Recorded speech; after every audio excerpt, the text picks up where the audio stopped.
Siku moja baada ya kuripotiwa kwa tukio la kikatili la kubakwa na kuuawa kwa mtoto wa miaka 13, Naomi Kavamba, mkazi wa Isakalilo, kata ya manispaa ya Iringa, mkuu wa mkoa wa Iringa Harry James amefika nyumbani kwa wazazi wa marehemu kutoa pole na kufuatilia kwa karibu tukio hilo.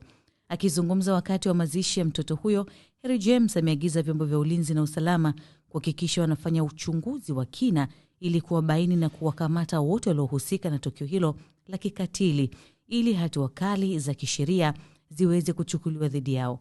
Aidha, ameagiza halmashauri ya manispaa ya Iringa kudhibiti mara moja uuzwaji wa pombe za kienyeji majumbani, akieleza kuwa vitendo hivyo mara nyingi huchangia kuongezeka kwa matukio ya uhalifu na kuhatarisha usalama wa watoto pamoja na wananchi kwa ujumla.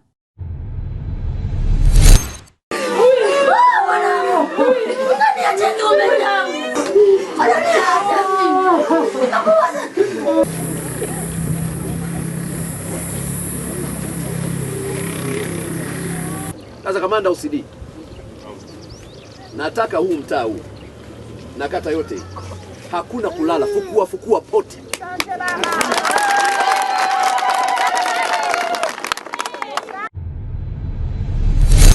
Kwanza lazima tufahamu dunia hii ina watu wanyama sana.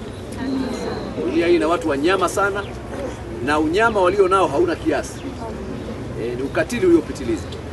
Na kwa sababu tuko kwenye dunia yenye watu wanyama, ni lazima tuongeze umakini wa namna ya kuishi katikati ya wanyama wanapita. Ukiangalia mtoto mdogo kama huyu, unamfanyia unyama kama ule ili upate nini? Amekukosea nini?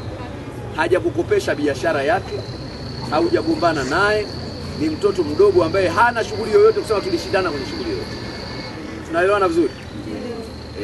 Sasa ni muhimu tukafahamu kwamba kina mama, kina baba ambao tumebarikiwa watoto, wazazi na walezi, huko kwenye jamii wanyama ni wengi. Sasa hivi unaweza ukaishi na simba akakuacha lakini binadamu akakumaliza. Ukaishi na mbwa akakuacha lakini binadamu akakumaliza. Kwa hiyo lazima tuongeze umakini kwamba jamii tunayoishi nayo humu si watu wote wana roho safi.